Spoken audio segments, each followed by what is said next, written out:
This week on the Eurostep, Tyronn Lue, what should he do? Is Trae too young? and we take a look back at this year's draft class. Hi, I'm Oisin Brown and this is the Eurostep. This week I'm joined by Killian Loftus Yeah. and Alex Evans. Let's spring into some basketball talk. Classic. Classic, yeah, no, never again. Okay, we'll start. Tyronn Lue has announced he is going to take a hiatus from coaching the Cleveland... Hiatus. That's a fancy word. He's going to take a hiatus from coaching the Cleveland Cavaliers because of his health issues. Is this a blessing in disguise for the Cavs? I'll start with you, Killian. First, just like to say, hope he gets well. I hope he gets well. Bless up, Tyronn Lue. I don't like him as a coach, but hope he gets better soon. But it's, again, from what we can see at least, it's hard to tell for definite when you're just like a 16-year-old kid sat in Ireland, but he doesn't seem to do much for the Cleveland Cavaliers. Earlier in the season, when Isaiah Thomas was still in Cleveland, he said that they don't practice, which is a very scary thing for any player to say, especially if they're a new player learning the system. We said before, there's been a lot of memes going around. LeBron James is the real coach of the Cleveland Cavaliers. You kind of wonder, is it really true? Yeah, there was that clip going on the last day of LeBron and Tyronn Lue shouting, and people kind of took that. Now that Tyronn Lue was announced he's stepping away, it was LeBron telling him to step away, and he's like, okay. Okay then. But there was something I found. I dug it up out of the internet. I found it while I was at work experience. When you were accounting, I was supposed to be doing my accounting, but I was actually on ESPN. But whatever. It was something like Tyronn Lue. He doesn't stand up during games and like give orders to not his teammates, his players, because he doesn't feel the need to. He feels like all the coaching is done during practice, during training, before the games. So maybe his absence won't be like kind of missed because he's already done all the coaching and training. He doesn't really need any of it in the games. We saw this with the Warriors back in 2016 when Steve Kerr was gone. They won 24 straight to start the season with Luke Walton, and everyone's saying, oh, he's such a good coach. No. They already had it all drilled into them. It was a good team. All Luke Walton had to do was stand there, smile and wave, like they say in Madagascar. Smile and wave, boys. Smile and wave. Yeah, Tyronn Lue said he has trouble with chest pains and other symptoms. Loss of sleep this year. I don't know if the loss of sleep is from his pains or from the team's performance, but that's another topic. But it's hard to know. As Killian said, it could be a blessing in disguise because last time the Cavs kind of had this sudden switch in coaches. They won a championship. Was from David Blatt to Tyronn Lue, and Tyronn Lue led them to a championship. And as well as that, you don't know because the Cavs are just starting to come around health-wise. Kevin Love made his reappearance last night against the Bucks after missing 20 games.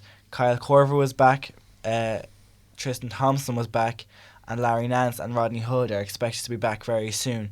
So these guys, just coming up to the playoffs, they look like they're going to have a full roster, but without Tyronn Lue, and I wonder will that affect them, or you never know, it could help them as well, propel them, play for Tyronn Lue. Maybe. It's hard to tell. Like we said, we don't know what's going on in Cleveland, whether Tyronn Lue is really that important to the Cavs or not, but like it's hard to tell. How might this affect Cleveland's chances in the postseason? Not a bit. At this point, you're just kind of you'd hope that the team is just perfecting what they've been doing all season long, so they wouldn't really need a coach to do that. They should know what they're doing themselves, really. Yeah, they've played over 60 games. If they still need their coach, if they depend on their coach that much after 60 games, and I don't know if they've done the first 60, but it's hard to know. Defensively, he might help, but offense, they play a kind of a freelance style. Let's give the ball to LeBron James, let him figure something out, swing it around, set some pick and rolls, and try and get a shooter open. Yeah, they've been known for that kind of freelance compared to the likes of the Warriors, who have them great players, and they've drilled into all their sets and all their set plays to get shooters open, and they might rely on their coach more than a team like the Warriors or the Cavaliers. I mean, you say they've played 60 games, and they have, but more than half this team, they haven't really, they really changed their team at the trade deadline. They have a lot of new players who've played maybe less than 20 games for the team. So maybe some of these players might find themselves struggling without the coach if that's the case, that whoever stands in to replace them doesn't really know what they're at. Yeah, see, my problem with that is I think coaches are kind of, I don't want to say overvalued, but overvalued too much in some cases. You can't deny the greatness of coaches like Greg Popovich or say a Coach K, but guys like Tyronn Lue, you have so many background guys, so many guys that'll show them film, assistant managers, 3 or 4 assistants, trainers, so many guys behind the scenes, and Tyronn Lue's presence will be there as well. I'm sure he'll be on the phone the whole time, he'll leave messages. It's not like that one guy is going to be the difference between winning and losing a championship this year for the Cavs. So it's with a professional sports team, missing one guy who doesn't even play, I don't think it can affect them that much unless your name is Greg Popovich. Yeah, Greg Popovich is the exception to that rule, I'd say. Maybe 1 or 2 more coaches. But it's kind of thing, we go back to the Warriors. I'd say if you took Steve Kerr out of that Warriors team, you wouldn't see much of a difference. There'd be a bit of a difference with kind of plays made up on the spot, out of bounds plays to finish a quarter or a game. The difference would be seen there. But over the course of a regular game where it's not very close, or it's not a blowout, I doubt you'd notice whether or not a coach is gone, because all the work's done in practice with not just the head coach but the assistants. There's special coaches for defense. I know Tom Thibodeau was the coach for that back in the Celtics in 2008.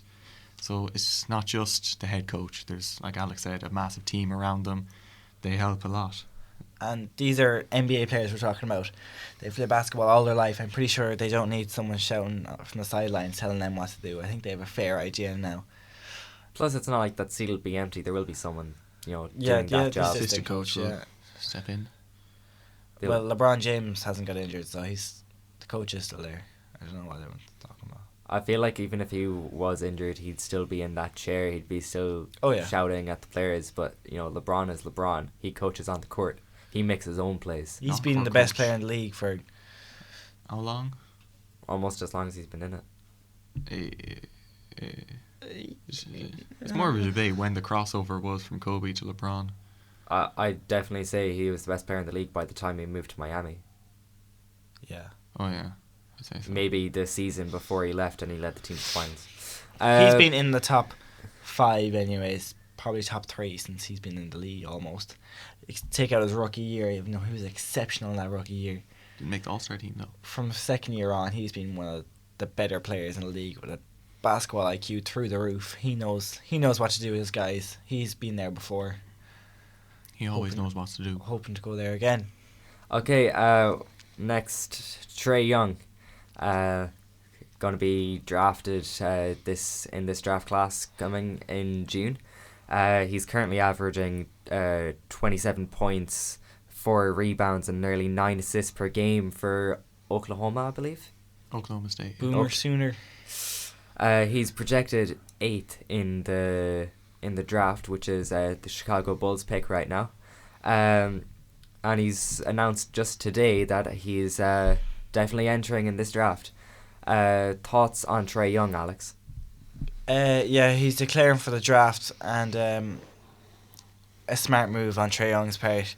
It was overlooked, and a lot of people didn't know who he was. I think at the start of the season, he wasn't in most people's first round projections, but had some monster performances at Oklahoma State throughout the year, and has really risen a lot of people's. Although some people look at him as kind of on the border of a Jimmer Fredette or a Steph Curry. Now, it is a fine line. Which one it'll be? But which one? I mean, it's either hit or bust. You think maybe somewhere in the middle? Just a couple stats. Jimmer Fredette, obviously he was drafted as a senior. He played his 4 years in college. One of the best college players ever. In his senior year, he scored just under 29 points per game. He had 3.5 rebounds and 4.5 assists. He was the 10th pick to the Milwaukee Bucks, I believe, in the 2011 draft. Sacramento. He got traded. He got traded. He played for Sacramento anyway. Yeah.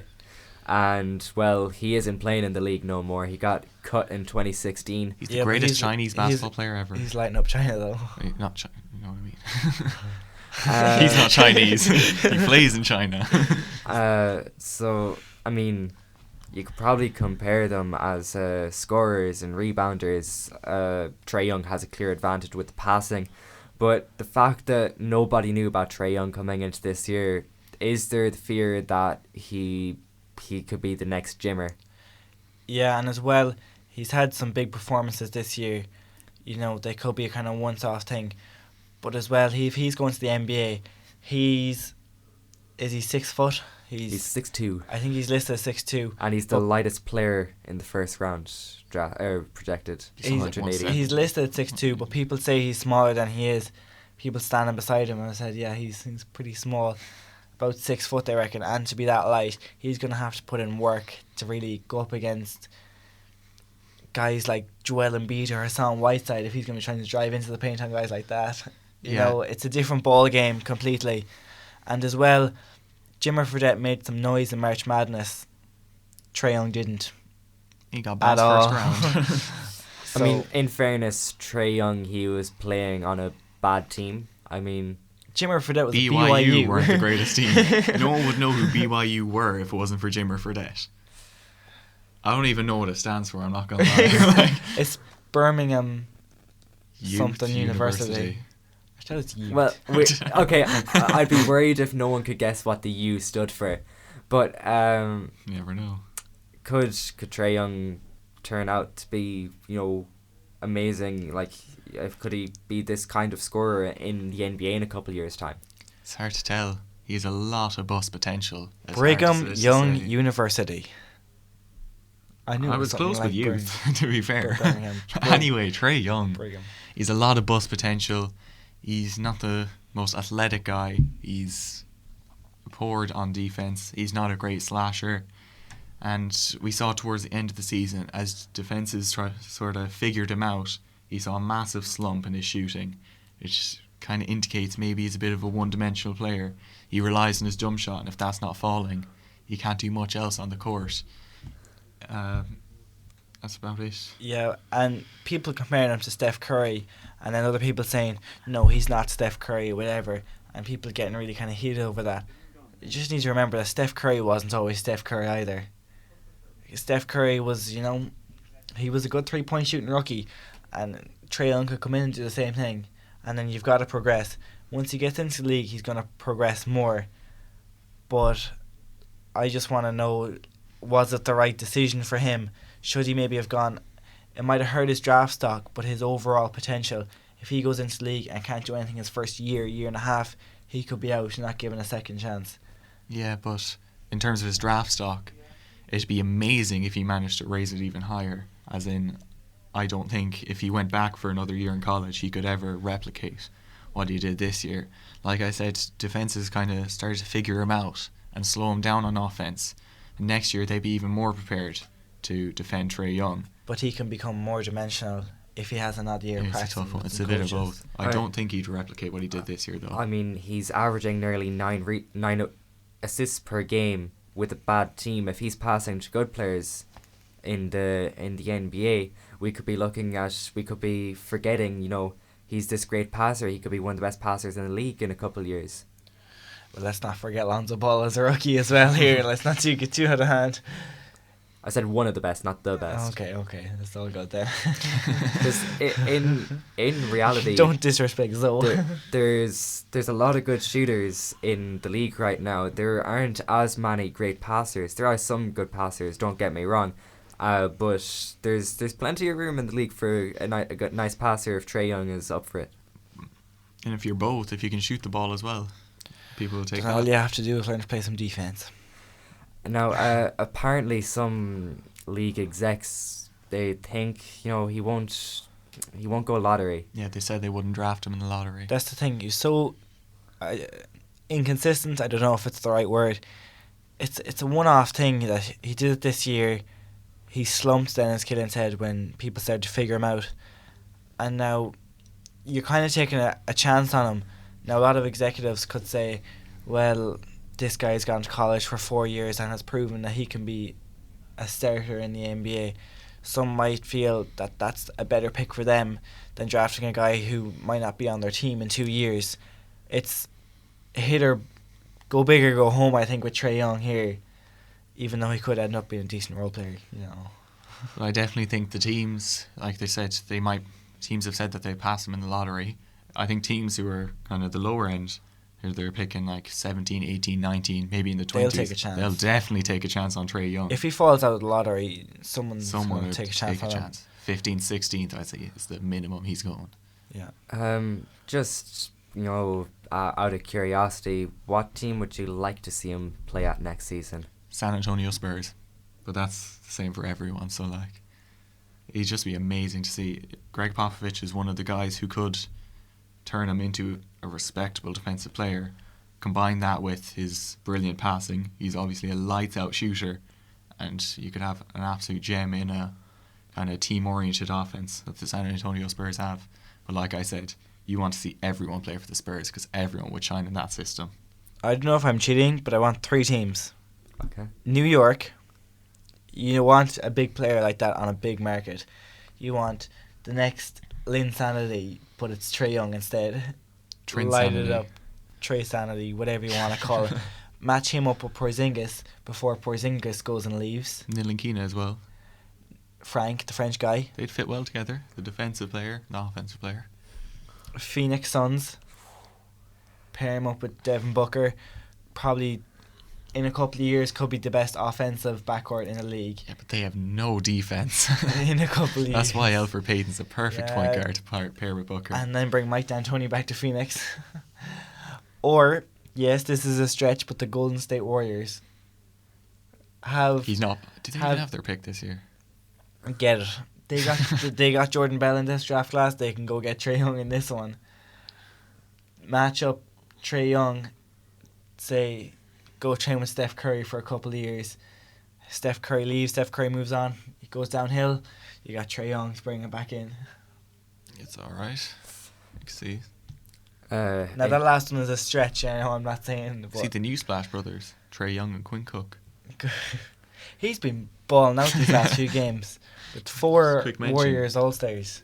Yes, they only put up 79 points against the Spurs. Aye, but Quinn last Cook was night, balling. He Something scored. matters. He scored over 20 points his last 3 games or something like that. I mean, this is like G League alum. this is like the Warriors B team against the Spurs. They had little conceivable chance of winning that game anyway. So it's great to see that these young players are coming through and making a difference. Because I know Jordan Bell is also out, and so to see Quinn Cook is it's great. Going from the incoming draft class to the rookies of the league right now. Josh Jackson has been on fire for the last 3 games for the Phoenix Suns, with the highlight being a 36-6-4 box score at home against the Golden State Warriors. in a loss. Serious numbers though. Yeah, come on, that's it's the the- Suns against the Warriors. It's tank season. They're like it's one of the worst teams in the league against one of the greatest teams of all time, despite missing all their players. But still, Don't say that. So make sure that bit's the key there. With missing all their players, their best player on the night probably being a G Leaguer. Anyway, Josh Jackson. Empty numbers on a bad team. They're a bad team right now. But anyway, he's over the last 3 games. He's been averaging 24 points, 6 rebounds, and 2 assists. Compare that to 12 points, 4.5 rebounds, and 1.5 assists per game for the season, which are not bad numbers for a rookie. He was 4th pick What do we think of Josh Jackson's season and in particular his recent form? I think it's great to see. Josh Jackson came into the draft and he's kind of similar to Jaylen Brown in that was viewed as a very good defensive player with a bit of a lackluster offensive game, which he'd be able to improve upon. This year, as you said, he's been playing amazing as of recent, and which shows that he's shown a lot of improvement in just his rookie year offensively, which is great to see that he's improved that much on his weakness in his game so quickly. He's not been incredible defensively this year, but you don't see that with a lot of rookies who are viewed as good defenders. They take time. Experience, one of the most important things with defense. Only a handful of rookies come in that can actually play defense in the league. Lonzo Ball. Anyway. Bam Adebayo. He's been great. 4th pick might be a bit too high, but he does fit in very well with that Suns team alongside Devin Booker, Marquise Chris, and maybe DeAndre Ayton in a few months' time. That's a scary young team. But yeah, I said they're empty numbers and a bad team. They are, but it's good for a young player of that caliber. The Suns are only going to get better, but as of right now, they're not there whatsoever. They have young players. They're only going to get better with, again, hopefully adding a key piece this off-season.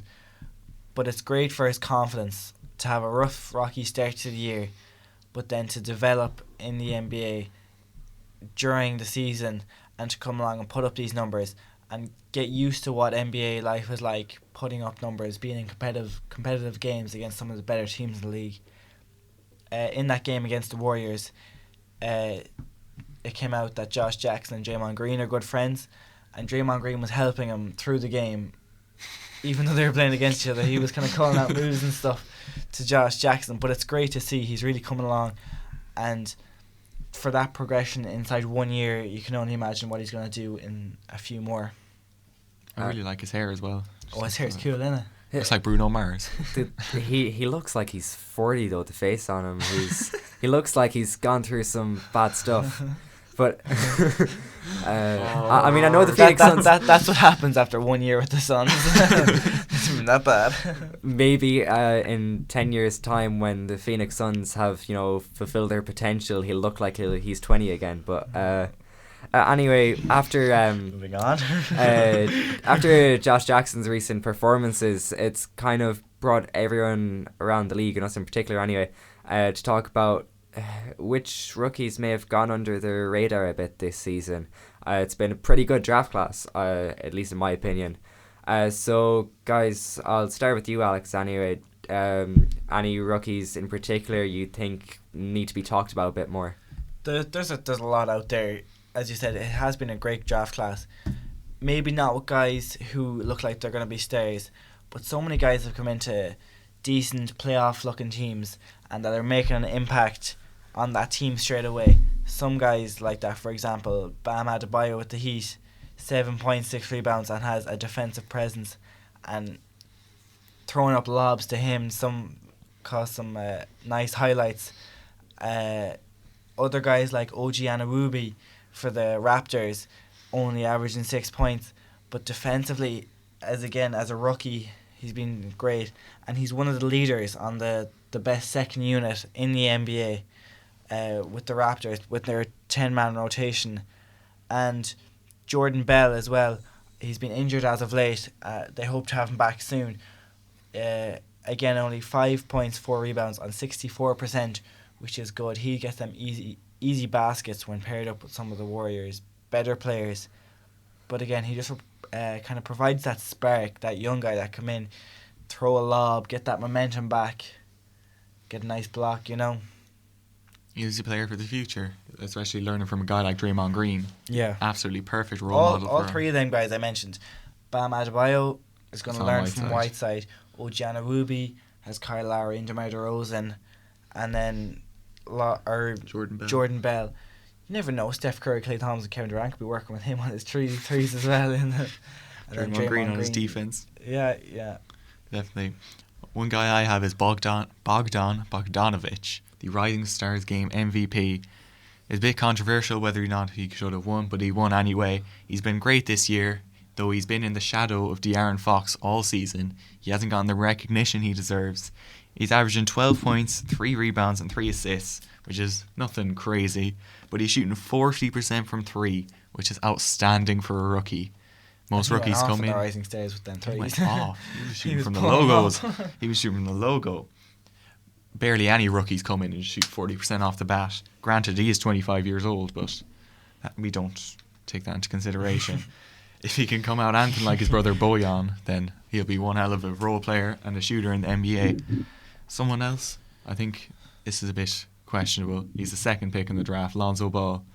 I mentioned, I think a few videos back in the description, he's the most underrated, overrated NBA player ever.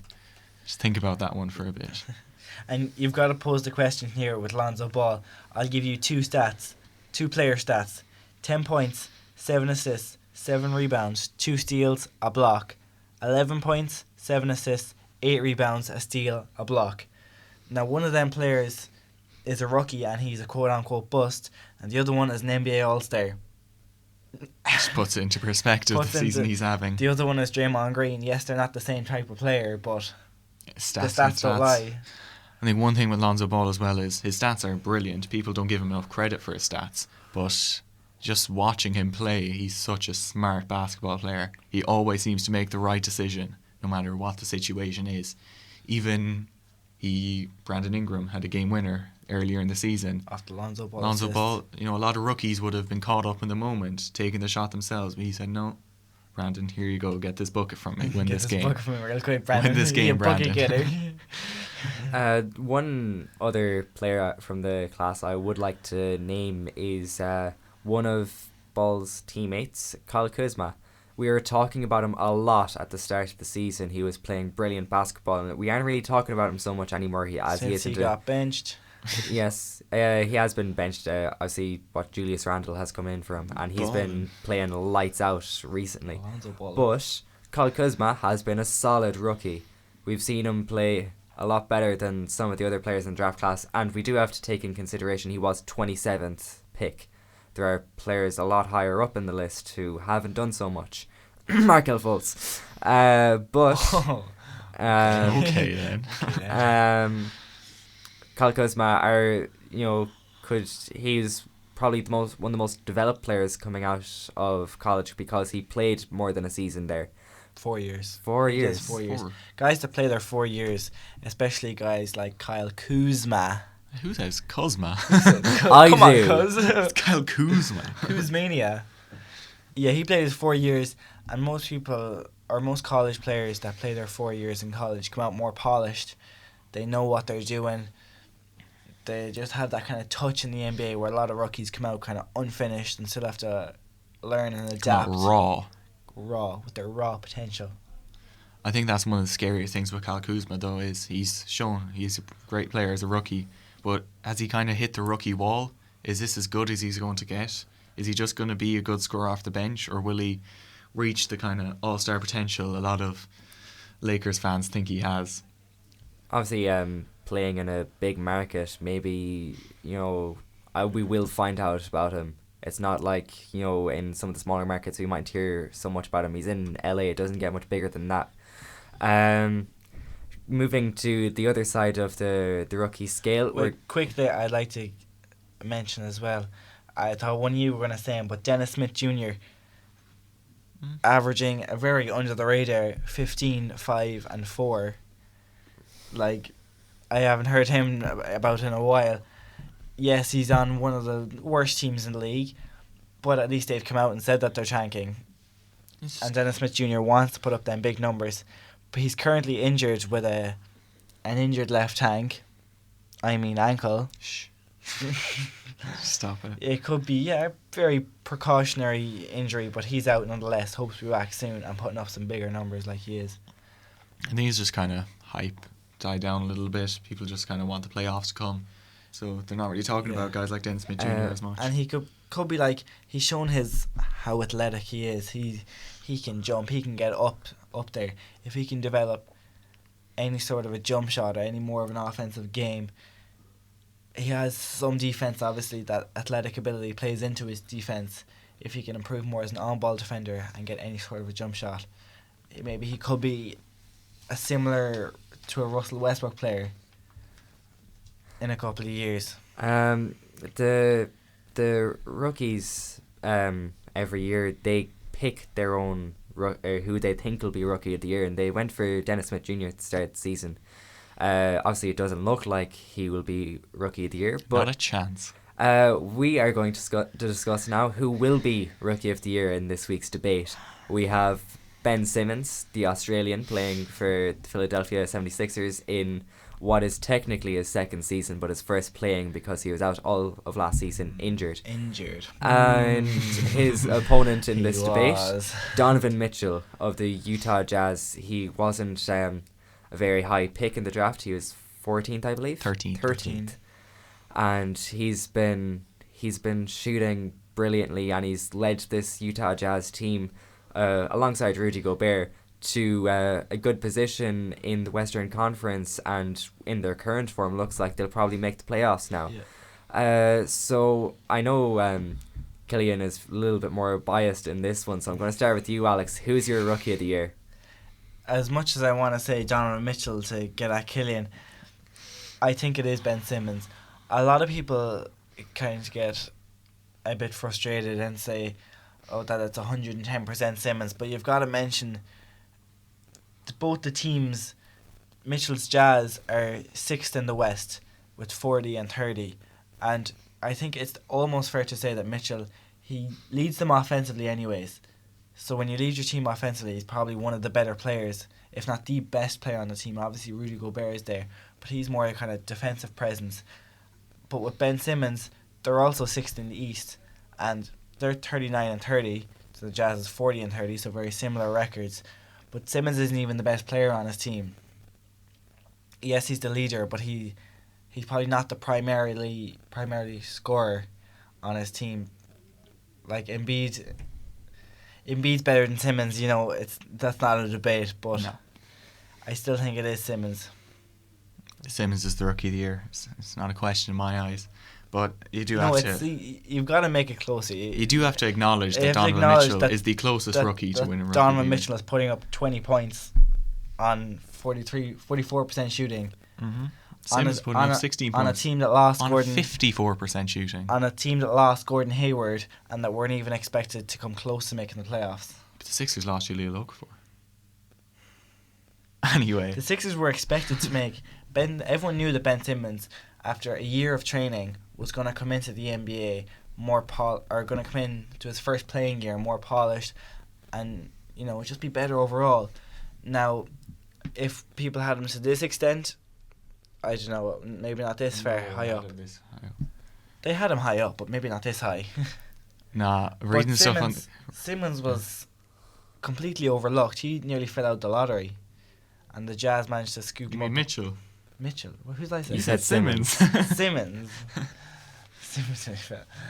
No, Mitchell nearly fell out of the lottery. Simmons nearly fell to the second pick. No, he didn't. He was just number one on the There was a bit of debate between him and Brandon Ingram, but we sorted that out a few weeks ago. Yeah. Anyway, even Simmons is just destroying Mitchell with stats, to be quite honest. The only thing, even in terms of just overall game, the only things Donovan Mitchell has on Ben Simmons is scoring ability and shooting. Nothing else he has in his game.